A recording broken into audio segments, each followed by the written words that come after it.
மனுஷன் உயர வேண்டுமானால், ஆசீர்வதிக்க வேண்டுமானால், நீ நானும் மனுஷனுக்கு முன்னில உன் தலைய குனிக்கிறது என் தெய்வத்துக்கு முன்ன தலை குனியனா.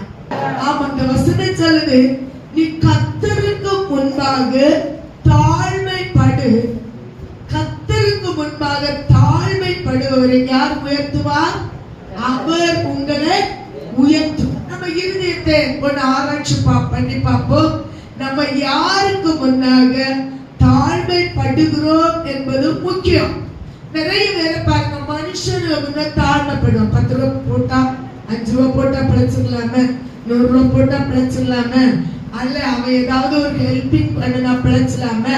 இல்ல, தேவ பிள்ளை, நீ கர்த்தருக்கும் முன்பாக தாழ்மைப்பட்டால் கர்த்தர் உன்னை உயர்த்துவார்.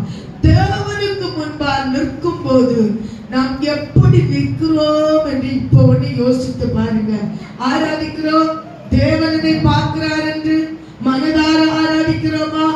ஜெபத்துல உட்கார்ந்திருக்கிறோம், மனுஷன் பார்வைக்கு உட்கார்ந்திருக்கோமா? தெய்வத்தை பார்வைக்கு உட்கார்ந்திருக்கோமா? மனுஷன் முன்பு நாம் எப்படி நிற்கிறோம்? கர்த்தருக்கு முன்பு இப்படி நிற்கிறோம். ஆமென் சொல்லுங்க, ஹalleluya சொல்லுங்க. பக்கத்து வீட்டுல ஒரு விருந்து இல்லை, எதுக்காக வச்ச ஒரு அக்கா, நீ வரணும்னு ஒரு வார்த்தை சொல்லிரு. நீ எந்த டெல்லியில நின்னாலும் அந்த அக்கா கூப்பிட்டான அந்த நேரத்துக்கு என்ன செஞ்சிருவேன்? வந்து அட்டன் பண்ணுவேன். என்னத்துக்கு தெரியுமா?